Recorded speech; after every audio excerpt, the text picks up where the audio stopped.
अजून एक नवीन यंत्र घेऊन आलो आहोत आपण. हे आहे मकाचे कणस सोलायचे यंत्र. तर याची स्पीड आहे 1600 RPM. हे GT शक्ती कंपनीचा आहे. त्याला 1 HP 2 HP मोटर चालू शकते आपली. जुनी मोटर असेल तर तेही तुम्ही टाकू शकता.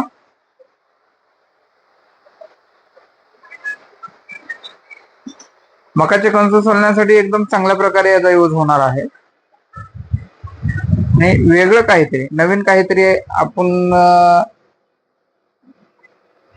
आजच्या आधुनिक युगामध्ये असं अलग अलग वेगवेगळे अवजारे आपल्याला पाहता येणार आहेत. श्रद्धा एजन्सी युट्यूब चॅनलला सबस्क्राईब करा. असेच नवनवीन यंत्र पाहण्यासाठी श्रद्धा एजन्सी मुरुडमध्ये आमचं शॉप आहे, बस स्टँडच्या पाठीमागे भाईते हॉस्पिटलच्या समोर. असेच नवनवीन यंत्र पाहण्यासाठी श्रद्धा सिल्क सेंटर श्रद्धा एजन्सी युट्यूब चॅनलला सबस्क्राईब करा. धन्यवाद. जय जवान जय किसान.